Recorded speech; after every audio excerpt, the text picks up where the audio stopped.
This week on Twende, we continue our journey in Ukambani.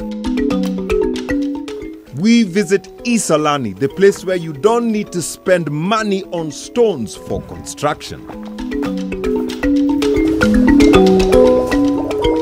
We get to drink from a spring in the middle of Kibwezi town. We get to visit the place where the first PCEA church was put up, Nasi Thogoto. We get to explore the new B7 highway. And hatuwezi toka Ukambani bila kukula maembe.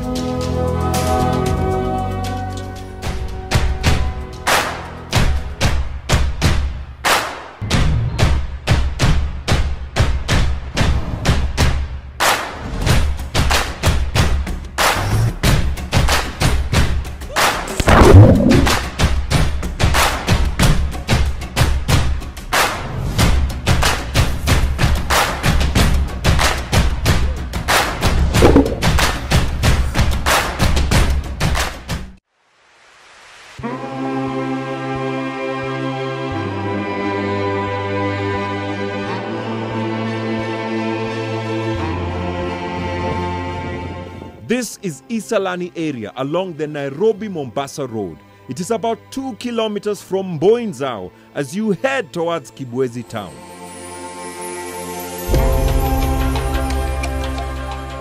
This rock gives the area the name as it looks like a plate, Isalani in Kikamba. The area generates very little interest from passerbys as there is hardly anyone who stops here. You have heard of the famous Shetani lava flow. Well, this is not it, but it is the closest you will get to the lava rock formation without paying or going inside the park.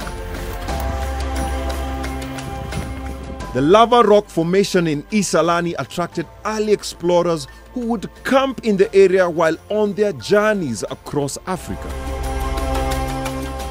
The earliest known one is a German explorer named von Honel, who camped in the area and wrote about the presence of lava Birstein between Kibwezi and Mboinzao in the 1890s. For a long time, there were no people living here, but that is changing. It isn't a place you would really want to live in, as the lava rock makes it hard to practice farming. Where others see shamba la mawe, there are those who see, I do not have to pay for building stones. Toko ikalava? Zora, uka Zora. Uka nona nduena wea, wenze kichoki. Okay. Na hiyo kati ya. Kati hiyo angalau kwa desi kana. Imepatikana. So hapa kazi inafanywa aje? Kazi? Hii ni kazi ngumu sana. Tunachimbua mawe, tunapanga kwa laini hivi. Unaweka kwa laini kama hii mtaro. Unapanga sawa sawa. Unapanga hii laini. Alafu hii unapanga mzuri. Oh, so kama hii nichukue hizi? Kama hii chukua hii. Hii kubwa? Hiyo kubwa. Na uchukue pole pole, usikukanyanga kitole. Unaweka hapa hivi. Ndio laini iwe nyororo kabisa. Sasa hii mawe inatoka wapi? Hii mawe inatoka chini. Chini. Tunachimbua huku chini. Kuna mawe zingine kubwa. Tunakonga na tindo. Alafu unachukua part hilo nataka. Unapanga mzuri. Hizi ndoko unaweza kuweka huko katikati. Ndio mvua ikinyesha isianguke. Use of these volcanic rocks for building reduces costs as they are readily available. Siko tu hapo juu ya surface. Kuna mawe mengine ile nyepesi si nzito. Hii nyepesi ndio tunachenga nayo. Okay. Hii sasa ni nyepesi. Hii ni nyepesi. Ndio ukichenga na ile zito inaweza pomoa hiyo nyumba. Ukichenga na hiyo unaweka simiti mingi, sio simiti dogo. So hii utaweka simiti kidogo. Na hii unaweka ingine mingi sana. Ndio iwe nashika mzuri. Ndio mpepo ikija isipasue ile nyumba. Today, the residents get their water from the nearby water points that have piped water from deep inside Chulu National Park.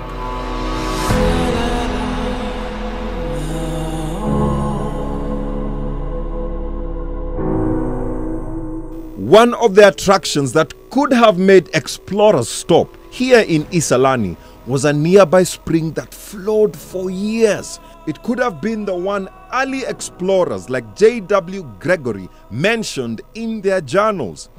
But alas, it is not flowing. What happened? I set to find out. Turns out the reason is cast in stone. Where I'm standing, there was a spring, a natural spring. Maji kunatoka chini, inakuja, and people could enjoy. Even as you look at the terrain, clearly, hapa palikuwa na maji. Others ingekuwa desert. However, watu wakaona, okay, kuna maji, can we make it even more? So wakaleta pump. Unfortunately, hiyo pump plus the whole structure, the cement, ikakuwa mzito sana, ikasink na ikaziba hiyo maji. There's still water uko chini, but it's not coming up the way it used to. It just goes to show that nature inajuanga kenye inafanya. So even as you come to interact with nature, first figure out what it's already doing and how you can either assist it, manipulate it, or be with it. Nezaona this water, kuna maji, but unfortunately, hata mukileta mboinzao, maji itatoka saizi. But the trees know, that's why they are thriving. The trees still know waters run deep. Kapow! Nature likes its plumbing natural. And if it ain't broken, don't fix it. Now residents here and their livestock have to travel farther for water. Sure. Humans are constantly interfering with nature and ruining everything, especially the water catchment areas. The area around Kibwezi has always had numerous springs. The town of Kibwezi has 2 springs, with one being right in the middle of the town. How have the springs fared after years of rapid growth and increase in population? I have my bottle, for sure naenda kwa spring. So tumeonesha spring yenye walijenga, ikasink, ikaziba maji. Na ilikuwa interfered. Sasa tuende mahali, watu waja interfere, and yet tuko kwa center.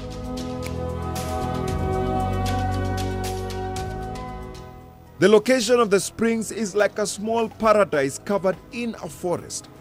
Mona, the spring hasn't been interfered with at all. We're in Kibwezi town. Construction imeendelea, lakini wameacha spring. Of course, sasa hapa acha tuonje.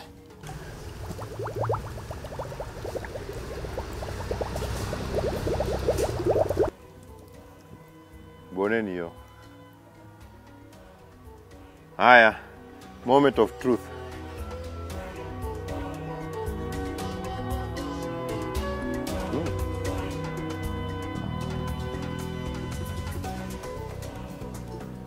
It's fresh. It's fresh. Tatujaze. The water is even clearer than the bottle. See the beauty of not interfering with nature or working with it. Badala kuja kuingililia maneno. Mwachange hizo mbele. Cheki mbele. Nature itakwambia. If I don't live to 100 years, sijui. Clean, pure water flowing from Kilimanjaro hundreds of kilometers away. Some towns in Kenya pride themselves in providing public drinking points. Well, we can say that Kibwezi was amongst the first town to offer this service to its residents. Kwanza hii yao ni mineral water. This naturally free-flowing water attracts many people as it does not require any further treatment. Kibwezi has given us this spring. Na nataka kujua inaitwa vipi. So hii hapa panaitwa nini? Hapa panaitwa Kibwezi. Hapa panaitwa nini? Mbulutini. Mbulutini. Yeah, this area inaitwa Mbulutini. Na sasa hiyo Mbulutini inamaanisha nini? Mbulutini inamaanisha bamboos, yani what we call in English we say bamboos. So kwa lugha yetu ndio tunaita mbuluti. Na sasa hii hapa saa bubbles kama zile pale, sasa hiyo saa Mbulutini, saa kwa hivyo springs. Kama hizo springs za zinatoka. Okay, kwa hivyo hata Kikamba wako na jina ya bubbles. Ndio tunaziita mbuluti. Yeah. So unasikia? Ukikuja Kibwezi, ukuja hapa Mbulutini. And also homework for all of you. Ebu ulizeni wazazi wenyu kwa lugha yenu bubbles zinaitwa nini?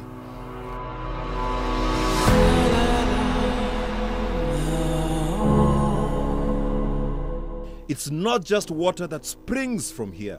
In the 1890s, a major denomination in Kenya also sprang up and set its roots here, the Presbyterian Church. Ile ndio tulianza. Hapo PC ilianza hapo. Kutoka hapo ndio tukaona watu wakawa wengi. Ndio tukaendelea na kuendelea kanisa. So hakukuwa na kitu. Huko hakukuwa na kitu. Ilikuwa ni msitu tu. Hapo kajenga hii. Hii ndiyo ilikuwa ya kwanza. Hii ndiyo ilikuwa ya kwanza hii. So ilikuwa hivi ama ilikuwa imechengwa round. Ilikuwa round sasa. Ilikuwa round. Life was not easy for those first missionaries. Hii naona ni nini huko ndani? Ile iko hapa ndani ni makaburi kwa missionaries wale ambaye walikuwa wameshindwa na safari. Wale walipata malaria na wakaaka. Tunaweza ingia? Tunaweza ingia. Tunaweza ingia sasa. Ndio hawa. Ndio wanalala hapa. Hawa wote ni missionaries. Wale walikuja kwanza, wale walikuja kuanzisha PCA Kibwezi. Hapa ni jina ya mtoto yule ambaye alikuwa Reverend kama bishop wetu hapa. Na sasa akaja akashikwa ni malaria na akashindwa ni ugonjwa, yeye akaaka.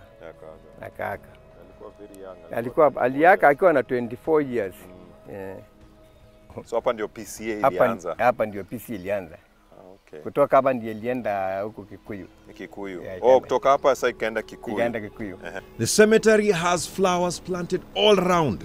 Ozioni, check this out.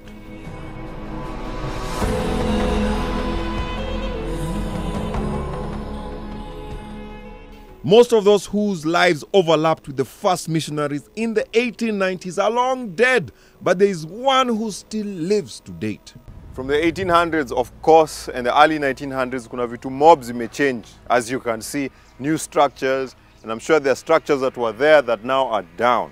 But then kuna kitu yenye itabaki the same, nature. Now this is a perfect example. Huu ni mbuyu, si ndio? Ni mbuyu huyu. Huyu anaweza kuwa na miaka kama ngapi? Huyu mbuyu, ukiwaangalia unaweza kuwa na 500 years. Amekuwa na atakuwa. Aliwaona, aliona hizo structures zikikuja na ameona zikianguka. Zingine zimeinuka. Zimeinuka. Na vile ako tu. Na atakaa. Anaweza kukaa tena zaidi ya hiyo miaka ako naye.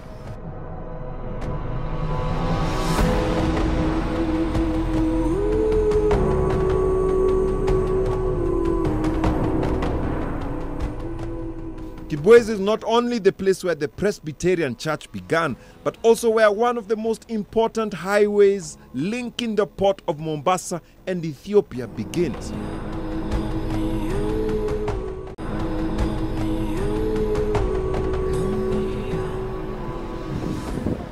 Many people hardly know of Kibwezi town despite being next to one of the busiest highways in Kenya. It is less than half a kilometer off the A109 or the Nairobi-Mombasa highway. Nevertheless, change is coming. After years of being passed by, the town will become significant once again, and it has to do with all this construction nearby.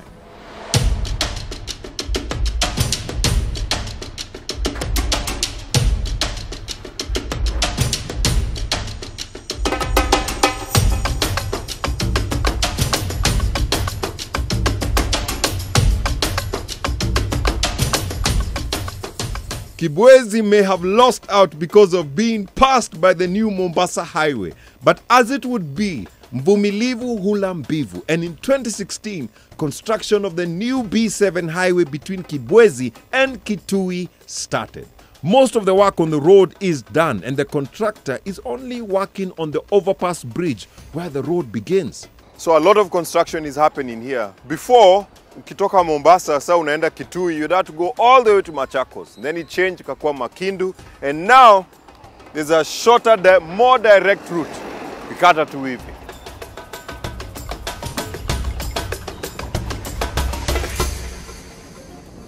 Most of you have probably never used this new route, and we would like to take you on a tour of this road. Hii barabara is still new and is well marked with no single pothole. Kama unapenda barabara ambayo haina magari mengi, basi njoo huku. Unlike Mombasa Road, it has far less heavy commercial vehicles.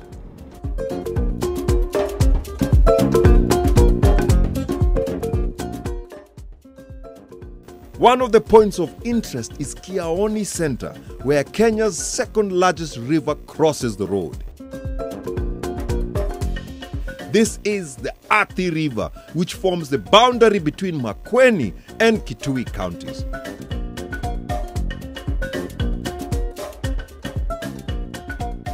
It is the dry season and the Athi levels are at their lowest. That, however, is not always the case. During the rainy season, this calm river is transformed into a raging, destructive monster. So if you happen to visit Kiaoni during their flood season, you can get to watch the power of nature safely from the banks. Kutoka hapa unaanza kupanda kidogo, and even though the road does not have a lot of traffic, it is generous with climbing lanes. This road has given a new lifeline to the towns along it. Kitambo, hapa ilikuwa ni kukula tu vumbi.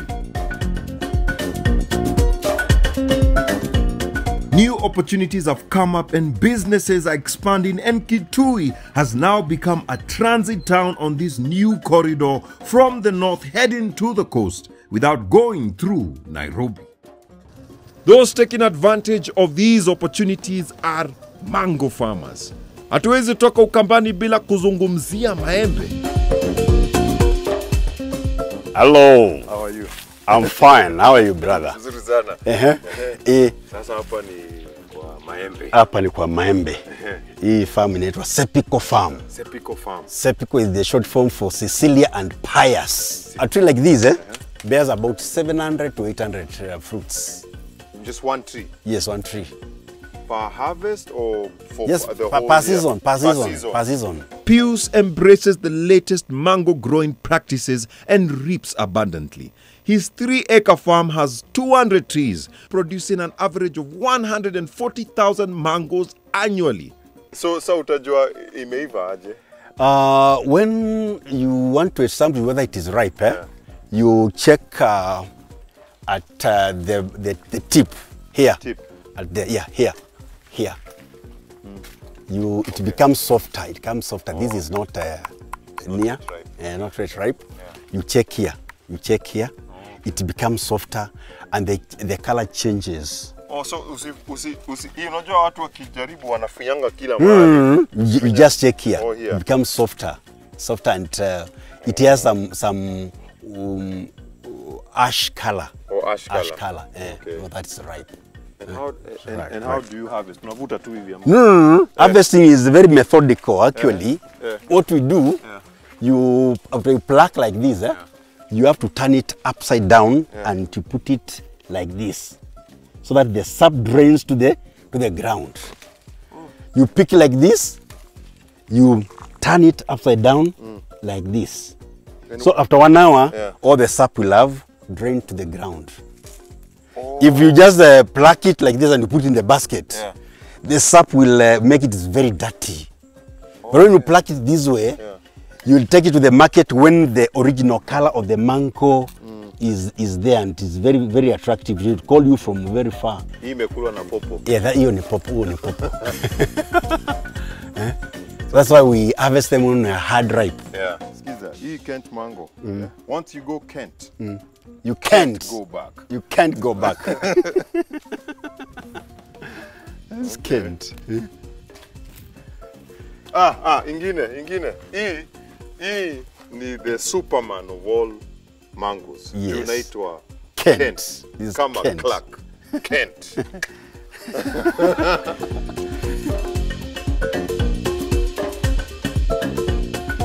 Sasa kukata unaanza na hapa.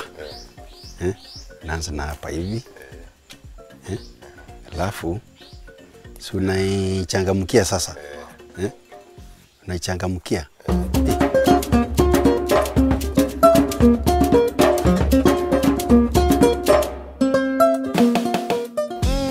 Najua saizi mnamwaga mate.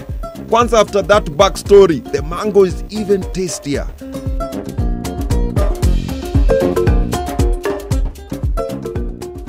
It is time to leave and continue on our journey to Nairobi on the B7. Between Kitui and Chenze on the Garissa Highway, the road lights up like a runway. We finally get to Nairobi having covered a round trip of 514 kilometers.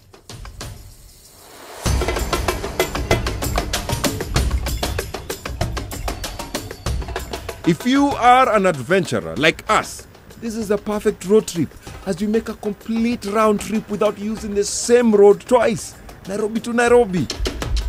My Ukambani trip has been amazing.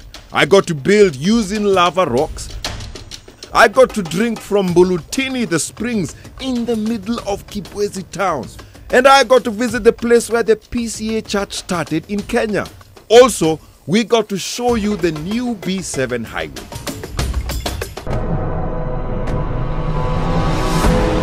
Next week, we go on a unique safari.